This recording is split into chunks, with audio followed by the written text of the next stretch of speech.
কি রে, তুই চলে এসেছিস? আর কেটো কোথায়? কি বলছো মন্টুদা, কেটো এখনো আসেনি?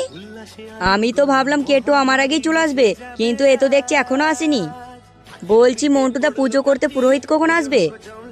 আসার পথে তো বলে আসলাম, বললো 10টার মধ্যে চলে আসবে। আর হ্যাঁ, তোকে বলা হয়নি, পাশের ক্লাবে চোদনারা ক্লাবে কিছু ঝামেলা হয়েছে, তাই ওরা এবছর দুর্গাপুজো করবে না।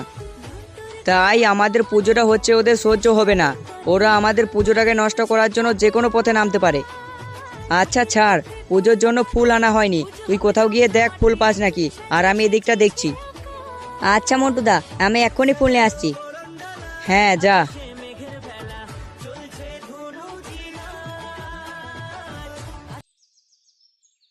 কি হয়েছে? 100 টাকা? বাড়া 100 টাকা কি পুঙ্গা মারিয়ে আসে নাকি যে চাইলেই পাওয়া যাবে? বাড়া বাপ 100 টাকা কত কষ্ট করে ইনকাম করে সেটা দেখেছিস? এই দেখো বাবা, এত দেখবার আমার সময় নেই, তোমাকে 100 টাকা দিতে বলেছি, তুমি দাও ব্যাস। কি হয়েছে? আমি কষ্ট করে ইনকাম করে সংসার চালাবো আর তুই 100 টাকা দিয়ে মাল খেয়ে উড়িয়ে দিবি? এখানে কি হেয়ালি হচ্ছে? হ্যাঁ, আমি এত কিছু জানি না, আমার 100 টাকা লাগবে ব্যাস। কি বললি তুই? বাড়া আমি তোকে 100 টাকা দেবো না, তুই যা পারিস করে নে। তার মানে তুমি টাকা দেবে না, তাই তো? হ্যাঁ হ্যাঁ, দেবো না, যা এখান থেকে যা।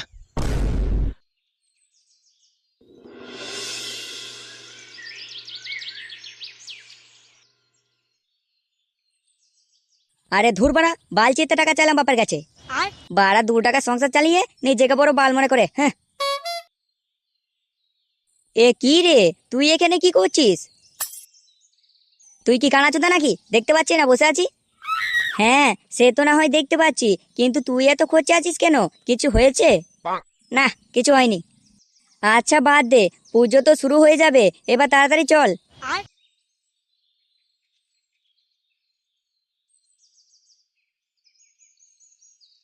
কি রে, কিছু খবর নিয়ে এলি? আরে হ্যাঁ গুরু, ওরা পুরোহিত ডাকতে গেছে, কিছুক্ষণ বাদে পুজো শুরু হয়ে যাবে। বাঞ্চোদ, আমি তোকে খবর নিয়ে আসতে বললাম আর তুই এই বালের খবর নিয়ে এসেছিস? এ না মানে গুরু, তুমি তো আমাকে শুধু খবর নিয়ে আসতে বললে। খানকি ছেলে, তুই আর একটা কথা বলবি না, না হলে এই চেয়ারটা তো সেটার মধ্যে ঢুকে দেবো। গুরু, যেভাবেই হোক ওদের পুজোটা আমাদের গাঁড় মারতেই হবে। হ্যাঁ, আমি প্ল্যান করে নিয়েছি। বাড়া এবার আমি দেখবো ওরা পুজো কিভাবে করে। ভোদা না হবে কোনো পুজো, না থাকবে কোনো প্যান্ডেল, বাড়া সব উড়িয়ে দেবো। মানে গুরু, তুমি কি করবে? আচ্ছা তোরা সবাই মন দিয়ে শোন।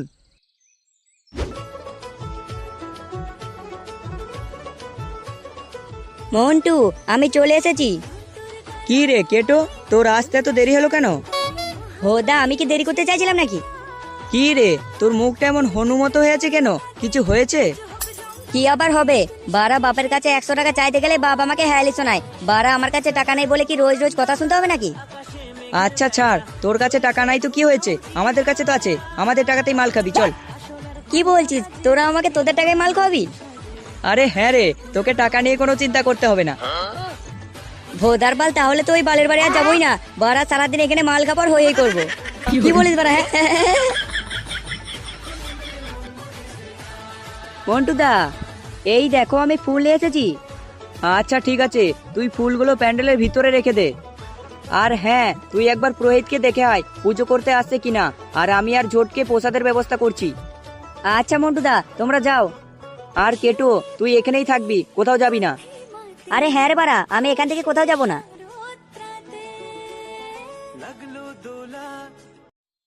বুঝলি সেটি, আমার আর এই ক্লাবে থাকতে ভালো লাগছে না। ভোদা, এবছর আমাদের দুর্গাপুজোও বন্ধ হয়ে গেল। আর পাশের ক্লাবে কত সুন্দর দুর্গাপুজো করছে, আর শালাগুলো মাল খেয়ে এনজয় করছে, আর আমরা সেই বসের হোল তাকিয়েই বসে আছি। আমি তো ভেবেই নিয়েছি আমি আর এই ক্লাবে থাকবো না। এ মা, তুই এই ক্লাবে থাকবি না? গুরু যদি এই কথাটা একবার জানতে পারে না, তাহলে তোকে ছাড়বে না। ভোদা, তোকে এত মারাতে বলা হয়নি। আরে গুরু, তুমি আসতে এত দেরি করলে? শোন, আমার হাতে যেটা দেখতে পাচ্ছিস এটা হচ্ছে একটা টাইম বোম। তা গুরু, এই টাইম বোমটা কোথায় লাগাবে? এই বোম তোর গাড়ে গুঁজবো রে খানকির ছেলে। আচ্ছা শোন, প্যান্ডেলের সামনেটা ঠিকমতো ফাঁকা পেলে এই বোমটা প্যান্ডেলের ভিতরে রেখে আসবি। কি বলছো গুরু, এই বোমটা ওদের প্যান্ডেলের ভিতরে রেখে আসবো? গুরু, ওরা যদি একবার জানতে পারে আমরা এই বোমটা ওদের প্যান্ডেলে রেখেছি, তাহলে গুরু ওরা কিন্তু আমাদেরকে ছাড়বে না। খানকির ছেলে, তোকে এত পেঁয়াজি করতে বলা হয়নি, তোকে যা বলেছি সেটা কর। আচ্ছা গুরু, ঠিক আছে।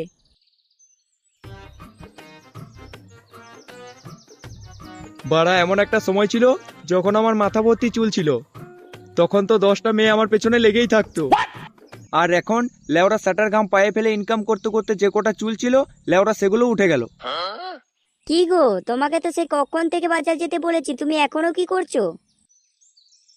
আরে হ্যাঁ গো গিন্নি, বাজার যাবো বলেই তো চুল আঁচড়াচ্ছি। কি, তুমি চুল আঁচড়াচ্ছ? তুমি চুল আঁচড়াচ্ছ, হ্যাঁ? ধের ভুদা, দিলে তো সকাল সকাল মুডটা খারাপ করে।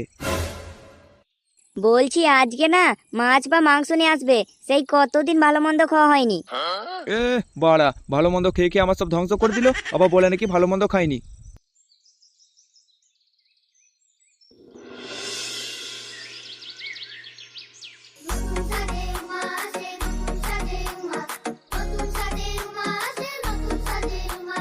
আশ্বিন মাসে অকাল বধু পড়লো থাকে কাঠি, ভগবতী অঙ্গে মাখে কোমর টুলির মাটি।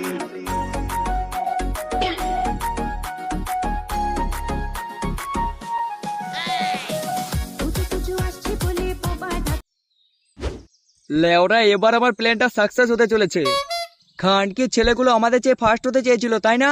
বাড়া এবার বুঝবে চোদন কাকে বলে। মানে গুরু, তুমি ওদের চোদন কখন দিলে? বাড়া এই সেগো মার নিয়ে আমার মাথাটাই খারাপ করে দেবে। আগে এই খানকির ছেলে সেটা ভাঙ, তারপর ওদের দেখছি। আচ্ছা গুরু, ঠিক আছে।